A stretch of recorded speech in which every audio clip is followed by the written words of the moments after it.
This video will assist you in your migration from handheld IVIS to UPS YardCom. To start using the tablet, look to the right side of the screen and see if the battery icon is illuminated. If it's green, the computer is ready for use. Therefore, tap the power button on the right side of the tablet and the main startup page will appear. The process is similar if no green light exists. Push and hold the power button until the light appears. The computer will begin its startup process, which can take a few minutes.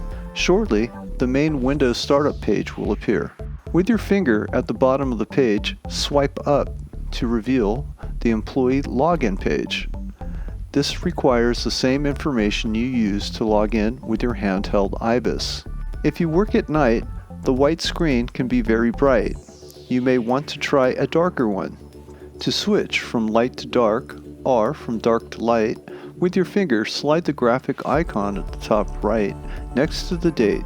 Slide the white graphic switch over and the dark or light screen will appear. With your finger, tap inside the Enter Your GEMS ID box. An on-screen typewriter will appear. If it does not, tap the typewriter icon at the bottom right of the screen. When you do so, the grayed out rectangular box will become accessible. After entering your GEMS ID, click the blue box that says Shifter Login. Your full login credentials will appear on the page. Confirm that this is your employee ID number by tapping the rectangular box that contains your employee ID. The next page will ask for your password. It's the same password you use when you log into your handheld IVIS. Tap the password line. If the keyboard does not appear, tap the touchscreen keyboard icon at the bottom right hand of the screen. Enter your password and hit Enter. To remove the keyboard, hit the X button on the top of the on-screen keyboard. To tap the Ready to Shift button. Now you can sign in. On your handheld IVIS, you should select Activity, Feeder, Shift, and then select No for ShiftCom on your IVIS. Your IVIS is now used only as your time card. The next screen asks if you are ready to shift, and you are prompted to tap the blue highlighted button to begin shifting. If you select No, you'll be prompted to enter the reason for the delay. It may be something like your shifter needs fuel or air, or you're going to the shop. The screen will change to the message page, and a correspondence between you and the Yard controller will be displayed here. Once the issue that caused the delay is resolved, hit Complete, and you will be placed in the shifting queue. If you tapped Yes, Ready to Shift, this is the page that you would start on. This is the main page. On the right, you'll see a column with 3 circles. These are the main pages of the YardCom application, and we'll discuss each one of them at this time. This is the message page. For trailer search, for trailer details. If you look on the left side of the screen, you'll see Waiting for Work. When a move is assigned to you, a jingle will sound and the screen will prompt you to acknowledge the move assigned. The volume for the sound is on the right side of the tablet, just above the power button. Adjust it to your preference. You are prompted to tap Acknowledge the Shift when the light goes off by pushing the highlighted button that says Acknowledged. Before you depart to pad 220, let's take a look at trailer details. This information can be valuable to you, so let's review it together at this time.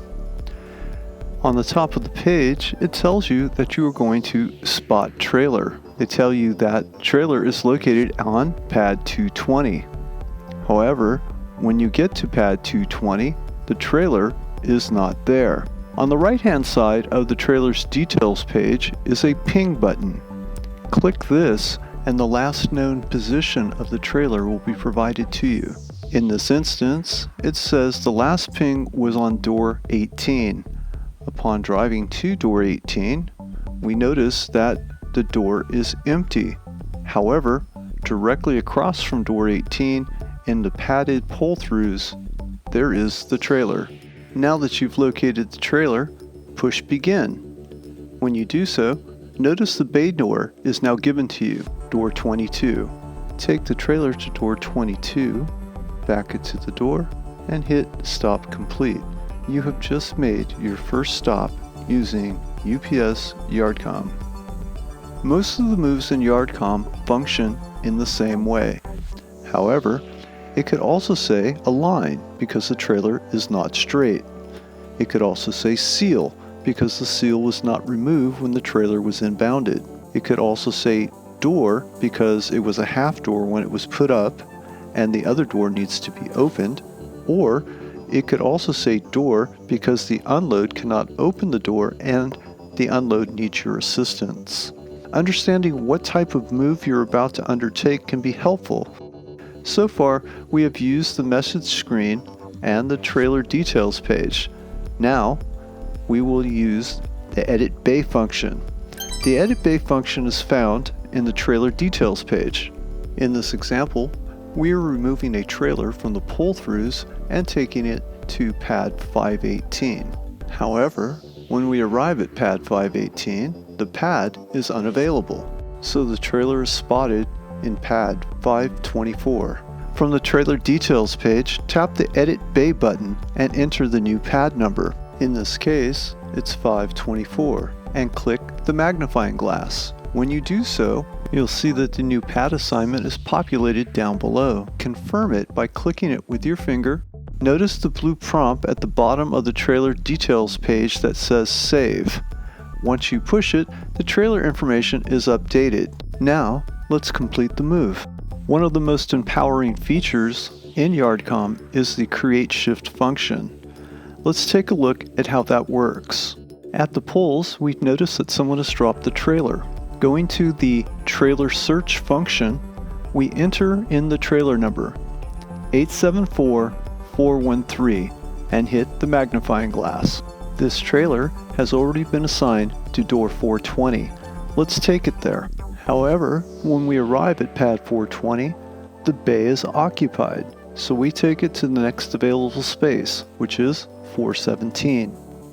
Now, let's create the shift. From the trailer's details page, click Create Shift. When you do that, the Create Shift request populates. It's asking you to which bay are you placing this trailer. In this example, we're putting the trailer in 417. Type in 417 and hit the magnifying glass. When you do so, you'll see 417 has populated in blue down below. Confirm by touching the 417 that that is the pad that it's in, and you'll notice on the bottom right it'll say Create Shift. You have just created and completed a shift. Another powerful tool in YardCom is the ability to view and edit trailer status. While moving the trailer, we notice that the four-way flashers were not working. From the trailer's details page, look at View Status. When clicked, you'll see the equipment status page. Down in the bottom right, it says Create Request. When clicked, it's going to give you the option. Is it safety, non-safety related? In this case, it's safety. It's lights. Click Safety, type in Flashers, and then Submit Request. Once submitted, you can see the trailer is now red tagged. YardCom allows you to get credit for everything that you do. For example, if a dolly is left in the middle of the road and you move it, type the dolly number into the trailer search. A new page called Dolly Details will appear. It functions like the trailer search module when you created a shift. You'll be given the location of the dolly and then ask where you're taking it. In this example, it is in dolly staging already, but you are moving it out of the way. Enter the exact location.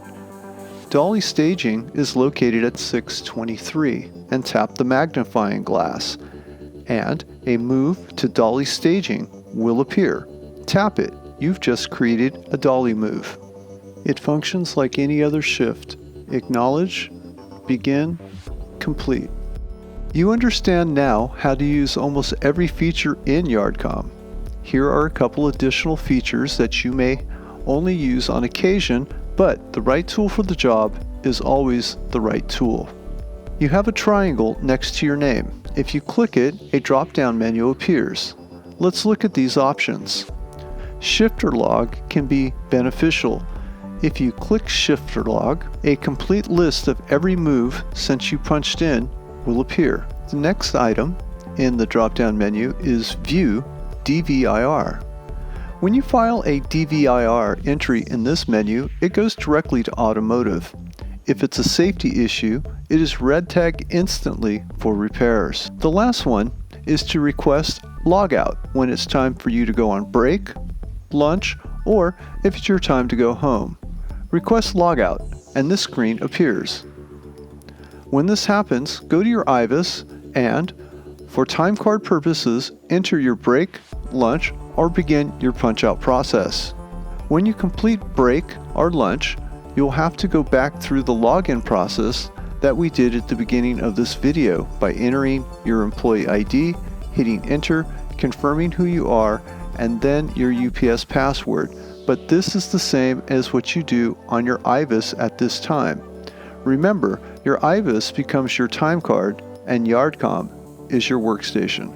We hope that this video has been helpful, and we look forward to seeing you in the yard.